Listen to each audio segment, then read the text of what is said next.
सभी को नमस्ते। मैं रमेश चंद्र कुमावत, व्याख्याता भौतिक विज्ञान, स्वागत करता हूं आपका मेरे YouTube चैनल में फिजिक्स विद आरसी कुमार। किरण प्रकाश की हम पढ़ रहे थे। किरण प्रकाश की में अपने पास में पूरा चैप्टर हो गया था। अब उसके न्यूमेरिकल की बात कर रहे थे। न्यूमेरिकल के अंदर हम देखो दोस्तों, जो न्यूमेरिकल हम पढ़ रहे हैं जिसको हम आंकिक प्रश्न कहते हैं, आंकिक प्रश्न में हम पढ़ रहे हैं बोर्ड परीक्षा में आए हुए। जो बोर्ड परीक्षा में हमारे पास में क्वेश्चन आए थे उनको हम हल कर रहे हैं, और उनमें भी मैं सिर्फ आपको अभी आंकिक प्रश्न दिखा रहा हूँ। और उसके अलावा जो अपने पास में प्रश्न है उसके लिए मैंने आपके पूरे 2008 से लेकर के 2020 तक जो बोर्ड परीक्षा में आए हुए क्वेश्चन है उनको क्रमबद्ध मैंने एक जगह लिखे हुए हैं, जिसका मेरे पास में एक पीडीएफ है। ये पीडीएफ आपको वीडियो के लिंक में मिल जाएगा। जैसे आप वीडियो पढ़ोगे तो उसके अंदर एक लिंक मिलेगा, लिंक के अंदर आप क्वेश्चन डाउनलोड कर लेना और डाउनलोड करके आप आराम से पढ़ सकते हो। ये आपके आगे के क्वेश्चन हो जाएंगे। उनमें से जो आंकिक क्वेश्चन है बाकी के थ्योरी के परिभाषा के वो तो मैं हल नहीं करवा रहा हूँ। जिसमें जो सिर्फ हमारे पास आंकिक प्रश्न है उनको मैं यहाँ पे सोल्व कर रहा हूँ। अब हमने 2 क्वेश्चन पहले हल कर लिए थे, उसके बाद में हम क्रम से आगे बढ़ रहे हैं। तो एक आंकिक क्वेश्चन है 10 नंबर जो अपने पास में आसान सा क्वेश्चन है, फिर 12, फिर 21। उसके पहले बीच में जो क्वेश्चन आ रहे हैं वो सारे थ्योरी के हैं, परिभाषा के हैं, कुछ सूत्र उत्पन्न करने के हैं जो हमने सारे पढ़ लिए हैं। अब हम देखो दोस्तों, पहले क्वेश्चन नंबर 10 हल करते हैं। तो क्वेश्चन नंबर 10 हमारे पास में क्या है, किसी अवतल दर्पण का नीचे का आधा भाग किसी अपारदर्शी काले पृष्ठ से ढक दिया जाए या ढका है, इससे बनने वाले प्रतिबिंब पर क्या प्रभाव पड़ेगा। हम हल कर रहे हैं यहाँ पे क्वेश्चन नंबर 10। तो क्वेश्चन नंबर 10 में ये कह रहा है कि यहाँ हमारे पास में ये कोई अवतल दर्पण है। इस अवतल दर्पण में यह आपका ध्रुव है, इसमें ये आपका फोकस बिंदु है, ये वक्रता केंद्र है। अब इस अवतल दर्पण का यहां से लेकर यहां तक पूरा परावर्तक पृष्ठ है। इस परावर्तक पृष्ठ में ये कह रहा है कि आधा भाग हमारे पास में क्या हो, किसी अपारदर्शी पृष्ठ से ढक दिया जाए, यानी ये वाला भाग, इसको हम क्या कर रहे हैं, अपारदर्शी काले पृष्ठ से ढक रहे हैं।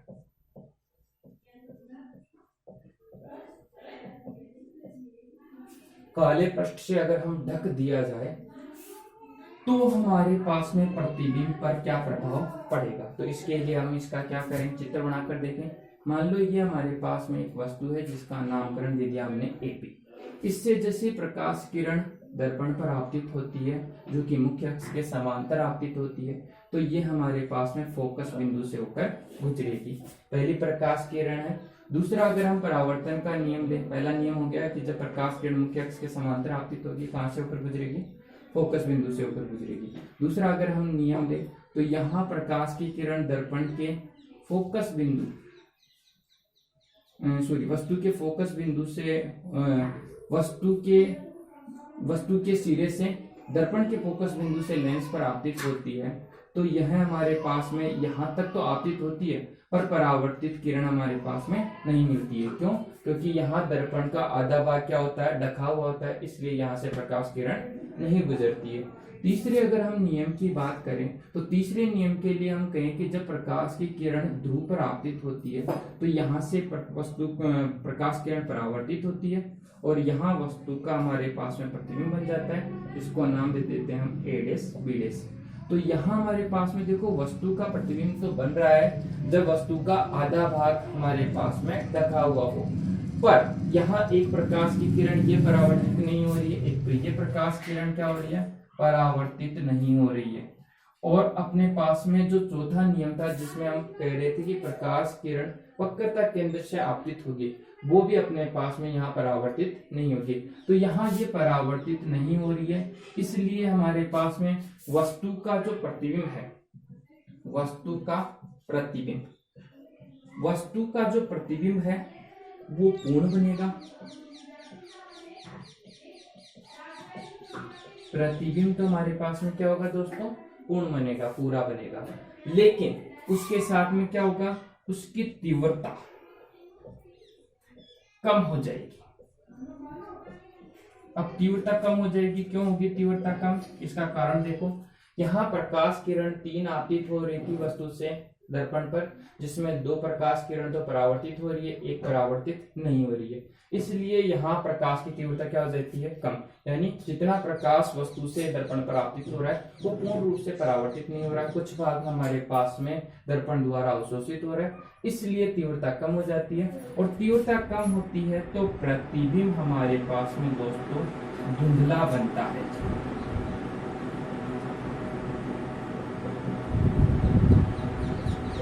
हमारे पास दोस्तों क्या होता है, प्रतिबिंब धुंधला बनता है। तो इसका एक लाइन का आसान सा प्रश्न था, 1 नंबर का था, 2017 में पूछा गया है। अगर इसको चित्र बना के समझे तो हम पूरा विस्तार से कर सकते हैं, और वैसे हम सीधा एक लाइन में लिखना चाहे तो क्या लिखेंगे कि जब कोई दर्पण का आधा भाग हमारे पास में किसी पारदर्शी पृष्ठ से ढक दिया जाए तो उससे बनने वाला प्रतिबिंब पूर्ण बनेगा, तीव्रता कम हो जाएगी, जिससे प्रतिबिंब क्या हो जाएगा, धुंधला हो जाएगा। अब देखें हम आगे का क्वेश्चन, अपने पास में आगे का क्वेश्चन देखें तो क्वेश्चन नंबर हमारे पास में दोस्तों है क्वेश्चन नंबर 12। क्वेश्चन नंबर 12 अपने पास में जो है ये अपन ने पहले जो क्वेश्चन हल किया था ठीक उसी प्रकार का है। अब इसको हम कैसे हल करेंगे, क्या क्या हमको दे रखा है। पहले प्रश्न के अंदर देखें तो हमको दे रखा है कोई वस्तु 15 सेंटीमीटर वक्रता त्रिज्या के अवतल दर्पण, तो वक्रता त्रिज्या को हम दोस्तों कैपिटल R से प्रदर्शित करते हैं, और यहाँ दे रखा है हमको 15 सेंटीमीटर, तो हम लिख देंगे R बराबर 15 सेंटीमीटर। अब यहाँ दर्पण कौन सा दे रखा है, अवतल दर्पण। अवतल दर्पण के लिए वक्रता त्रिज्या तथा फोकस दूरी दोनों ही ऋणात्मक होती है, इसलिए R बराबर हो जाएगा माइनस का 15 सेंटीमीटर। अगर यहाँ से हम दर्पण की फोकस दूरी निकालेंगे F, तो F बराबर हो जाएगा R/2 बराबर हो जाएगा माइनस के 15/2 सेंटीमीटर। ये हमारे पास फोकस दूरी का मान हो जाएगा। अब इसमें क्या दे रखा है, इसमें 2 प्रश्न है, 10 सेंटीमीटर। अब ये कह रहा है, वापस प्रश्न पूरा पढ़ लें, कोई वस्तु 15 सेंटीमीटर वक्रता त्रिज्या के अवतल दर्पण के सामने 15 सेंटीमीटर तथा 20 सेंटीमीटर दूरी पर स्थित है, तो प्रत्येक स्थिति में बिंब के लिए प्रतिबिंब दूरी एवं आवर्तन प्रकृति ज्ञात कीजिए। हमको आवर्तन ज्ञात करना, प्रतिबिंब की दूरी ज्ञात करनी और प्रकृति में हम देखेंगे कि प्रतिबिंब उल्टा बनेगा या सीधा बनेगा, वास्तविक बनेगा या काल्पनिक बनेगा, इसके बारे में। तो हमारे पास में ए भाग में हमको दे रखा है u बराबर, क्योंकि बिंब दूरी दे रखी है तो ये हो जाएगी 10 सेंटीमीटर। अब u का मान हमेशा ध्यान रखना दोस्तों, हमेशा माइनस का होता है, तो u बराबर हो जाएगा माइनस का 10 सेंटीमीटर। और इसी प्रकार हमारे पास में बी प्रश्न है जिसमें भी u का मान दे रखा है, यहाँ दे रखा है हमको 20 सेंटीमीटर। बिंब दूरी के लिए हमेशा माइनस का चिन्ह काम में दिया जाता है। अब हमारे पास में 2 प्रश्न है, तो इस वाली u को तो हमने कह दिया दोस्तों u1, और इस वाले प्रश्न को हमने कह दिया, इसका जो हमारे पास में बिंब दूरी है उसको हमने कह दिया u2। तो हमको ज्ञात क्या करना है, यहाँ हमको क्या करना है, पहले प्रतिबिंब की दूरी ज्ञात करनी है, तो यहाँ इसको मान लिया हमने v1, और फिर दूसरी स्थिति में प्रतिबिंब की दूरी ज्ञात करनी है, इसको हमने मान लिया v2। इसके लिए हमारे पास में ये मान होगा और इसके लिए ये मान होगा। फिर दोनों के लिए हमको आवर्तन ज्ञात करना है, तो पहली स्थिति के लिए हम m1 ज्ञात करेंगे आवर्तन, और दूसरी स्थिति के लिए हम आवर्तन ज्ञात करेंगे m2। m1 और m2 दोनों ही हमारे पास आवर्तन है, चूंकि यहाँ 2 स्थितियां हैं इसलिए 2 आवर्तन हमको सामने दिए हैं। अब हम कैसे हल करेंगे, यहाँ हमको क्या करना है, d का मान ज्ञात करना है, u का मान दिया हुआ है, f का मान दिया हुआ है, तो u v f के बीच में हमारे पास में कौन सा सूत्र है वो काम में लेंगे, और वो सूत्र है हमारे पास में दोस्तों दर्पण सूत्र। तो अपन लिख सकते हैं दर्पण सूत्र से क्या लिख सकते हैं हम, हमारे पास सूत्र होता है 1/f बराबर 1/p प्लस 1/u। अब इसमें हम क्या करेंगे, मान रखेंगे, तो मान रखने पर हम क्या कर रहे हैं, पहले ए सवाल के लिए काम कर रहे हैं, ए जो सवाल दे रखा है उसके लिए काम कर रहे हैं, तो यहाँ आ जाएगा 1/f बराबर 1/b1 प्लस 1/u1, क्योंकि u1 b1 अलग अलग हो गए। अब इसके हिसाब से मान रखेंगे, तो यहाँ जाएगा 1/f बराबर 1/b1 प्लस 1/u1। u1 का मान दे रखा है हमको दोस्तों माइनस का 10 सेंटीमीटर, और यहाँ से इस f का मान भी लिखते हैं, f का मान है माइनस के 15/2। अब इसमें इस 15/2 है यहाँ पे, तो इस 2 को हम क्या करेंगे, पढ़ ले जाएंगे, तो यहाँ आ जाएगा माइनस के 2/15 बराबर, इसको हम इधर ला रहे हैं पक्षांतरित करने, इसको इधर पक्षांतरित करेंगे तो आ जाएगा प्लस 1/10 बराबर आ जाएगा 1/15। V1। अब इसमें हम क्या करेंगे दोस्तों, एलसीएम लेंगे। तो एलसीएम 10 और 15 का एलसीएम आ जाएगा हमारे पास 30। 30 में 15 का भाग देंगे, कितने बार भाग जाएगा, 2 बार। 2 को 2 से गुणा किया तो यहाँ जाएगा -4 प्लस 30 में 10 का भाग देंगे, कितने बार भाग जाएगा, 3 बार, बराबर आ जाएगा 1/V1।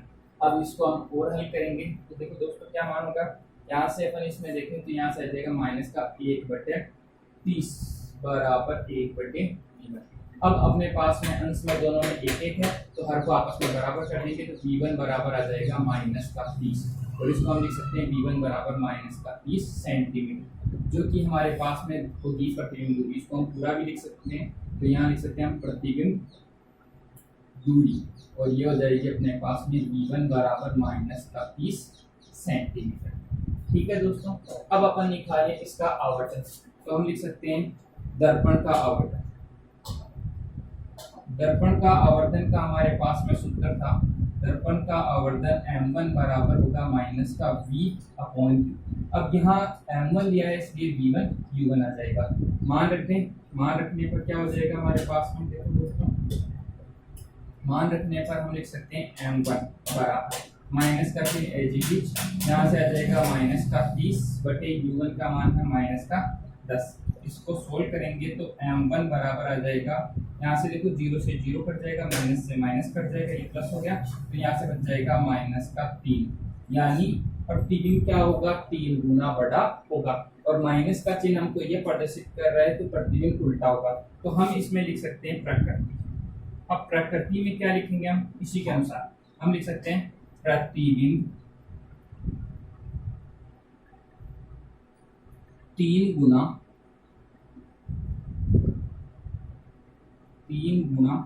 बड़ा उल्टा, माइनस का चिन्ह हमको उल्टा प्रदर्शित करता है, एवं वास्तविक बनता है। क्यों? क्योंकि उल्टे प्रतिबिंब हमेशा, याद रखना दोस्तों, माइनस में उल्टे प्रतिबिंब हमेशा वास्तविक बनते हैं। तो ये हमारे पास में आसान से इसका उत्तर हो जाता है। अब इसका ये ए पार्ट हमने कर लिया। इसी प्रकार अगर हम बी पार्ट हल करें तो बी पार्ट कैसे हल करेंगे दोस्तों, वापस हम देखें इसका बी पार्ट, यहाँ से हम सोल्व करना स्टार्ट करें तो बी पार्ट के अंदर हमारे पास में क्या दिया हुआ है, इसी के हिसाब से मान लिखेंगे। यहाँ हमारे पास में सीधा अपन क्या करेंगे, दर्पण सूत्र काम में लेंगे। तो हम लिख सकते हैं दर्पण सूत्र से, इसको मैं थोड़ा अलग कर दूं क्योंकि ये हमारा अलग से प्रश्न है, इसको हम आगे हल करें। तो दर्पण सूत्र से हमारे पास में क्या होगा, 1/f बराबर 1/v प्लस 1/u। मान रखेंगे हम तो यहाँ से आ जाएगा 1/f बराबर 1/v2 प्लस 1/u2।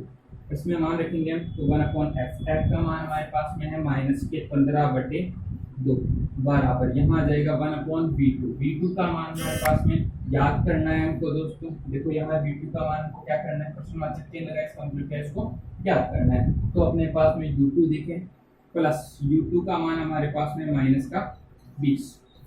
अब इसको सोल्व कर लें दोस्तों। सोल्व करेंगे तो हमारे पास में ये क्या है, यहाँ 2 जो है वो हर के हर में, इसको अंश में ले जाएंगे तो ये जाएगा -2/15 और इसको हम इधर पक्षांतरित कर रहे हैं तो यह जाएगा 1/20 बराबर 1/v2। अब इसका हम एलसीएम ले लें। 15 और 20 का एलसीएम आ जाएगा हमारे पास में 60। 60 में अपन 15 का भाग देंगे, कितने बार भाग जाएगा, 15 चौक 60, 4 बार, 4 को 2 से गुणा करेंगे तो यहाँ जाएगा 8, यानी -8 प्लस। अब यहाँ 60 में 20 का भाग देंगे, भाग जाएगा 3 बार, 3 को 1 से गुणा किया तो 3 बराबर आ जाएगा 1/v2।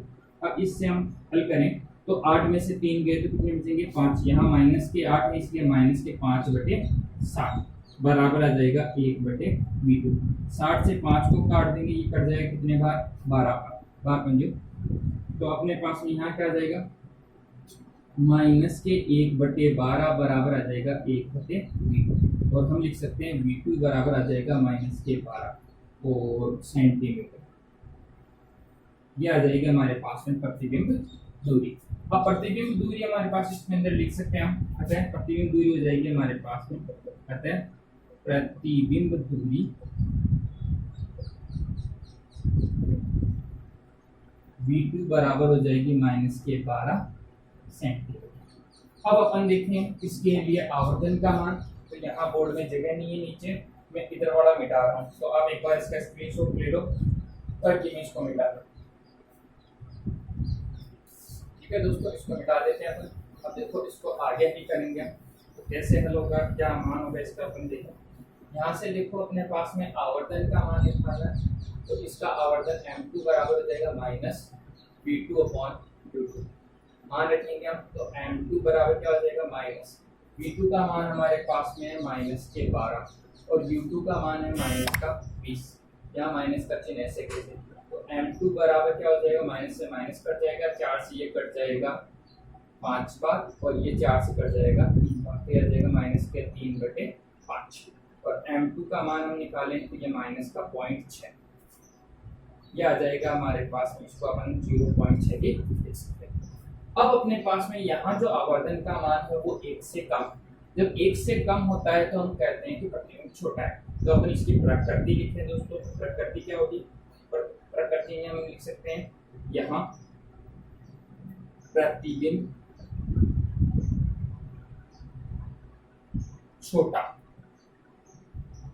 अब गुना वगैरह कुछ नहीं लिखेंगे, छोटा उल्टा, क्योंकि यहाँ माइनस का चिन्ह इसलिए अपन लिख सकते हैं उल्टा एवं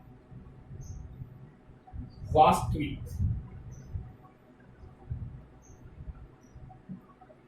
बनता है। ये हमारे पास में आसान सा इसका उत्तर हो जाता है। ज्यादा आपको दिक्कत नहीं है दोस्तों, बहुत आसान सा क्वेश्चन था, सिर्फ समझने के लिए था, बाकी का कोई नहीं। तो इधर वाला पोर्शन में मिटा देता हूँ, आप एक बार इसका स्क्रीनशॉट ले लो ताकि फिर मैं आगे का सवाल हल करूँ।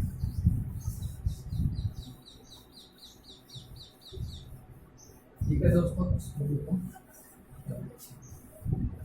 भी मिटा दें अपन। अब हम क्वेश्चन सॉल्व कर रहे हैं, क्वेश्चन नंबर 21। क्वेश्चन नंबर 21 क्या होगा हमारे पास में, देखो दोस्तों बहुत आसान सा क्वेश्चन है। क्वेश्चन नंबर 21, क्वेश्चन नंबर 21 में है अपने पास में क्या दे रखा है, एक उत्तल लेंस की वक्रता त्रिज्याएं क्रमशः। हमारे पास में जो पहले उत्तल लेंस को थोड़ा सा हम समझ लें, क्या क्या मान दे रखा है, कैसे दे रखा है, इसको थोड़ा सा अपन समझ लें। ये हमारे पास में एक उत्तल लेंस है, इसका ये वक्रता केंद्र है, इसके सॉरी वक्रता केंद्र नहीं, इसका प्रकाशीय केंद्र है जिसको हम O से प्रदर्शित करते हैं। इधर वाला जो हमारे पास वक्र पृष्ठ है, इसकी वक्रता त्रिज्या को हमने कह दिया C1 और इधर वाला जो वक्र पृष्ठ है इसकी त्रिज्या को हमने कह दिया दोस्तों C2। ये अपने पास में आसान से मान है। अब इसके लिए त्रिज्या हो जाएगी हमारे पास R1, इसकी त्रिज्या हो जाएगी हमारे पास R2। अब इसके लिए हमको मान दे रखा है, तो हम क्या कर सकते हैं, जैसे मान दे रखा है उसके हिसाब से लिखते हैं। तो हम लिख सकते हैं प्रश्नानुसार क्या क्या मान हमको दे रखा है। प्रश्नानुसार हम लिखें R1 का मान दे रखा है हमको दोस्तों 24 सेंटीमीटर, R2 बराबर भी यही दे रखा है 24 सेंटीमीटर। अब देखो इसके अंदर हमारे पास में एक चीज समझने लायक है, अगर हम इधर की दूरी नेगेटिव लेते हैं तो ये ऑटोमेटिक हो जाती है पॉजिटिव। क्यों, क्योंकि दोनों की वक्रता त्रिज्याएं लेंस के बाईं और दूसरी दाईं ओर है, तो अगर ये नेगेटिव ले रहे हैं तो ये पॉजिटिव होगी, अगर इसको हम पॉजिटिव ले रहे हैं तो ये दोस्तों क्या हो जाएगी नेगेटिव। तो यहाँ हमारे पास में R1 तो होती है पॉजिटिव वक्रता त्रिज्या और यहाँ ये R2 होती है नेगेटिव। ये जब हमने लेंस समीकरण व्युत्पन्न किया था, जो लेंस मेकर समीकरण या लेंस समीकरण हमने व्युत्पन्न किया था, उस समय हमारे पास में R1 तो हमने पॉजिटिव ली थी, R2 नेगेटिव थी, तो उसके अनुसार अपन ने यहाँ पे मान लिख दिए हैं। अब उसके बाद में दे रखा है कि लेंस जो हम काम में ले रहे हैं उसका अपवर्तनांक, तो हम कह सकते हैं लेंस का अपवर्तनांक। लेंस का अपवर्तनांक दोस्तों हमको दे रखा है n बराबर ये दे रखा है 1.6। अब यहाँ लेंस का जो अपवर्तनांक है, हमने जब इसका डेरिवेशन सोल्व किया था तो इसका अपवर्तनांक हमने लिया था n2, तो यहाँ ये अपवर्तनांक हो जाएगा n2। ये अपने पास में मान है। अब हमको क्या करना है, इसके लिए क्या क्या हमको हल करना है। पहले तो पूछ रहा है इसका ए भाग है, जो क्वेश्चन ए है उसमें पूछ रहा है वायु में लेंस की फोकस दूरी ज्ञात कीजिए, यानी हमें ज्ञात करनी है फोकस दूरी f और वो ज्ञात करनी है वायु में। वायु में फोकस दूरी को हमने लिख दिया f a का मतलब हो गया अपने पास एयर, वायु में फोकस।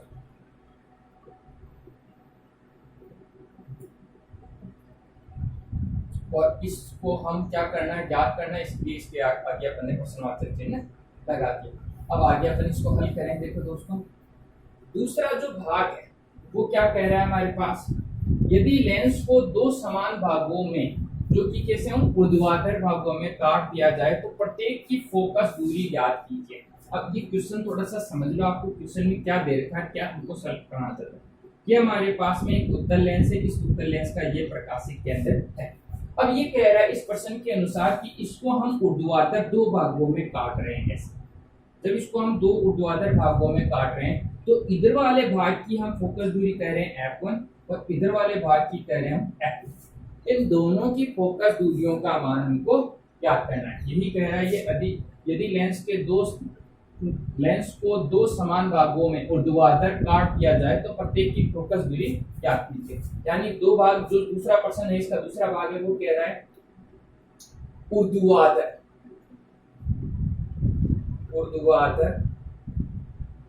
कटे हुए समतलोत्तर लेंस की फोकस दूरी ज्ञात कीजिए।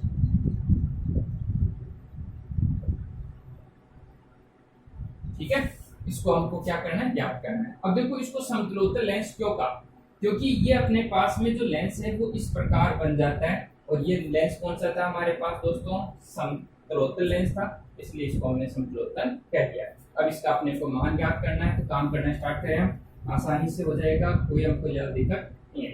तो अपन इसका आंसर कैसे निकालेंगे, इसके लिए पहले हम क्या कर रहे हैं, एक बार सोल्व कर रहे हैं। हम कह रहे हैं लेंस वायु में लेंस की फोकस दूरी, तो हमारे पास वायु में लेंस की फोकस दूरी का सूत्र काम में लेना है, जिसमें R1 और R2 दोनों दे रखी है, और इसके लिए सूत्र था हमारे पास में दोस्तों लेंस मेकर समीकरण। तो हम लिख सकते हैं लेंस मेकर समीकरण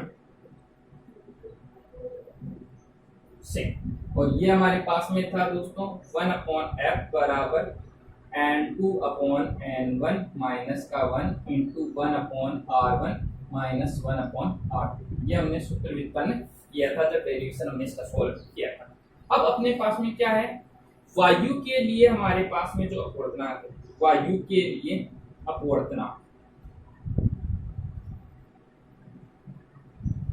और इस वायु के लिए अपवर्तनांक अपने पास n1 माना था, जिसका मान क्या हो जाएगा दोस्तों 1। अब ये मान अपन इसमें क्या रखेंगे, और f बराबर जो क्या होगा, मान आएगा f। f अपने पास में फोकस दूरी है, f अपने पास वायु में फोकस दूरी है। अब अपन क्या करेंगे, मान रखेंगे, मान रखने पर क्या होगा अपने पास में दोस्तों, वायु इसका मान रखेंगे तो 1/f बराबर हो जाएगा n2/1 minus 1 into 1/r1 minus r2। अब इनके R1 R2 के भी मान हम रखेंगे, तो क्या मान हो जाएगा दोस्तों, यहाँ से 1/f बराबर, यहाँ से इस n2 का मान हमारे पास दोस्तों दे रखा है 1.6 माइनस 1/1 और माइनस का 1 इंटू, अब इस क्वेश्चन को मैं थोड़ा सा नीचे लिख लेता हूँ एक बार, फिर उसके बाद इसको मिटा देंगे। 1/f बराबर आ जाएगा यहाँ पे n2 का मान हमारे पास दोस्तों कितना है, 1.6 का मान लिख देते हैं, 1.6/1 माइनस का 1 इंटू 1/r1 का मान दोस्तों हमारे पास में है 24 माइनस, और यहाँ माइनस के 24, क्यों कि R1 और R2 का मान क्या है, क्वेश्चन में दे रखा है दोनों का बराबर है, तो ये इस प्रकार मान आ जाएगा। 1/f बराबर हो जाएगा यहाँ पे 1.6 माइनस 1, और यहाँ आ जाएगा 1/24 प्लस 1/24, ये आ गया। अब इसको अपन और हल कर लें, 1/f बराबर यहाँ से बच जाएगा 0.6 गुना 1.6 में से 1 गया तो बचेगा कितना, 0.6, या फिर इसको लिख सकते हो आप 0.6। अब 1/24 प्लस 1/24 तो ये हो जाएगा 1/12। ठीक है दोस्तों, अब अपने पास मान आ जाएगा 1/f। ये कैसे किया, थोड़ा सा इसको समझना चाहो तो, जब दोनों संख्याएं बराबर हो और दो ही संख्याएं हो तो इनका जो हर है वो क्या हो जाता है, इसका आधा हो जाता है। यहाँ 24 है तो इसका आधा कितना होता है 12, इसलिए ये ऐसा हो सकता है। बाकी एलसीएम लेके हल करना है ना, आपका उत्तर यही रहेगा। यहाँ से अपन इसको अपन जैसे अपन 0.6/12 करते हैं, यहाँ से हम पॉइंट हटा दें तो हर में कितना आ जाता है 10, 6 से इसको काट दें तो यहाँ आ जाता है 2, यानी यहाँ अपने पास में आता है 1/f(a) बराबर आता है 1/2 को 10 से गुणा किया 20, यानी f(a) बराबर आता है अपने पास में 20 सेंटीमीटर। और यहाँ फोकस दूरी प्लस में है तो हमारे पास में उत्तर सही है। उत्तर की भी हम अपने हिसाब से चेक कर सकते हैं, क्योंकि यहाँ उत्तर लेंस के लिए काम कर रहे हैं और यहाँ फोकस दूरी प्लस में है, इसलिए दिया गया उत्तर सही है और पर्सन भी हमारे पास में सही था। ये अपने पास में इसका आसान सा हल हो जाता है। अब इसका दूसरा पार्ट हम देख रहे हैं, तो दूसरे पार्ट देखने के लिए अपन इसका इधर काम करना स्टार्ट करें। अब दूसरे पार्ट के अंदर हमारे पास में क्या है कि हमारे पास में दो समान भागों में बांट रहे हैं, तो दो समान भागों में बांट रहे हैं तो दोनों की फोकस दूरी क्या होगी हमारे पास में बराबर होगी। एक बार पर्सन समझ लीजिए, ये अपने पास में एक उत्तर लेंस था, इसको हमने दो बराबर भागों में बांट दिया तो ये हमारे पास में ऐसे दो समतलोत्तल लेंस बन जाते हैं जिसमें दोनों की फोकस दूरी बराबर होती है। तो मैं एक की याद कर लूं वही दूसरे की हो जाएगी। तो हम कह सकते हैं जब लेंस को ऊर्ध्वाधर बीच से काटा जाता है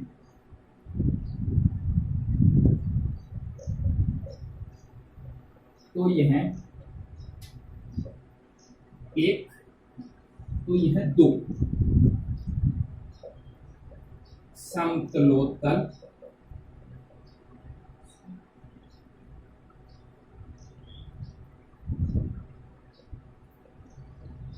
लेंस बन जाता है। अब इसकी फोकस दूरी हम याद करेंगे, तो दोस्तों इसकी फोकस दूरी कैसे याद करेंगे, इसकी फोकस दूरी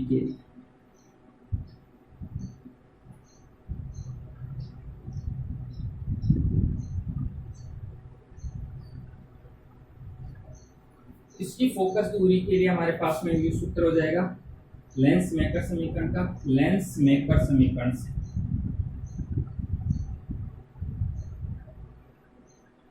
एक बार मैंने दोस्तों इसमें मार्कर में से डाल दूं, इसमें बिल्कुल खत्म हो रही है। तो लेंस मेकर समीकरण से देखो क्या सूत्र होगा अपने पास में, 1/f बराबर होगा n2/n1 माइनस का 1 इंटू 1/r1 माइनस 1/r। ठीक है दोस्तों, अब इसके लिए अपने पास में कुछ मान में अंतर आएगा। क्या अंतर आएगा उसको हम देखें। तो इधर वाला पोर्शन में मिटा रहा हूं, अब देखो क्या मान में अंतर आएगा, कैसे हम इसको हल करेंगे।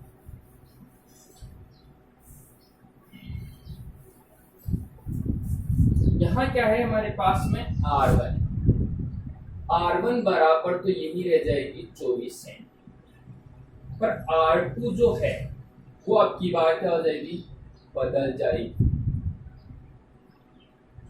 क्यों बदलेगी इसके बारे में समझ लो अपने पास में, क्योंकि अब हमारे पास में ये ऐसा समतलोत्तल लेंस बच गया, तो इधर की वक्रता त्रिज्या तो अपने पास में रह जाएगी R जो कि पॉजिटिव में।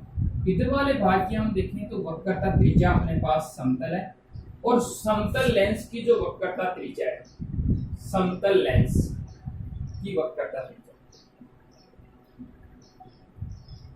इसकी जो वक्रता त्रिज्या होती है उसको मान लिया हमने R2 और इसका मान होता है अनंत।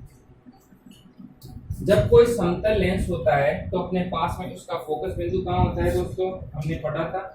जब कोई समतल लेंस होता है तो उसका फोकस दूरी अनंत पर होती है। तो अगर उसकी फोकस दूरी अनंत पर है तो उसका वक्रता त्रिज्या का मान भी हमारे पास में अनंत हो जाता है। जैसे हमारे पास में यहाँ तक कि R2 का जो मान है हमारे पास में वो क्या हो जाएगा, समतल लेंस के लिए अनंत हो जाएगा। अब अपन क्या करेंगे, सूत्र में मान रखेंगे।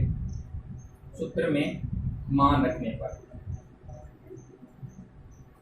तो क्या मान हो जाएगा दोस्तों हमारे पास में, यहाँ से हो जाएगा 1/f। अब f की जगह हम लिख रहे हैं f1, एक आप सिंपल लेंस की बात करें 1/f1 बराबर n2/1, क्योंकि n1 क्या है हमारे पास वायु का फुटना, तो वायु का फुटना क्या क्या हो जाएगा 1 माइनस का 1 इंटू 1/r1 माइनस, या r1 का भी अपन मान रखना चाहिए रखेंगे और r2 की जगह हम लिखेंगे अनंत।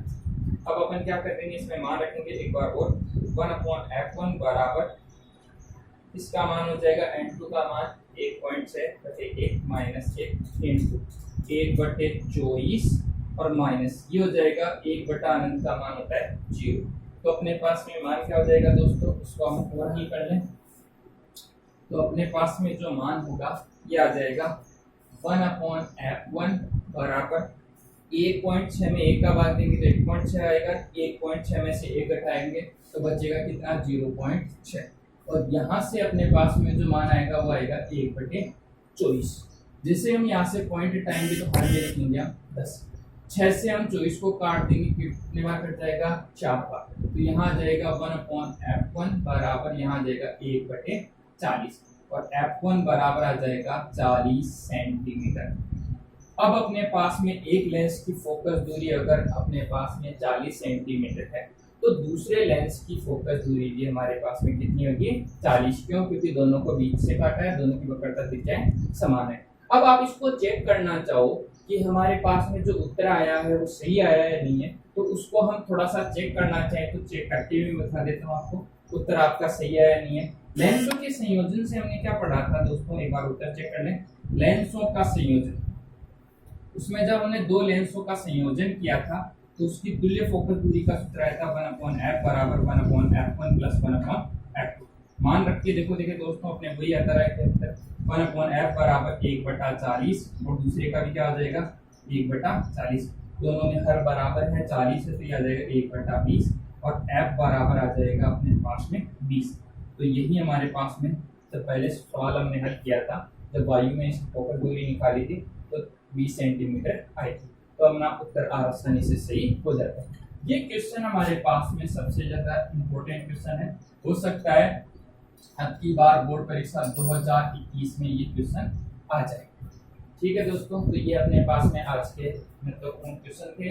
आगे वाले वीडियो में हम इसके बाकी के जो बचे हुए क्वेश्चन है वो सोल्व करेंगे। अगर आपको वीडियो ठीक लगा है तो इसको लाइक कीजिए, अपने दोस्तों के साथ शेयर कीजिए, और अगर आप मेरे चैनल पे नए आए हैं तो जो वीडियो है उसके अंदर जो सब्सक्राइब है उसको आप सब्सक्राइब जरूर कर लीजिए।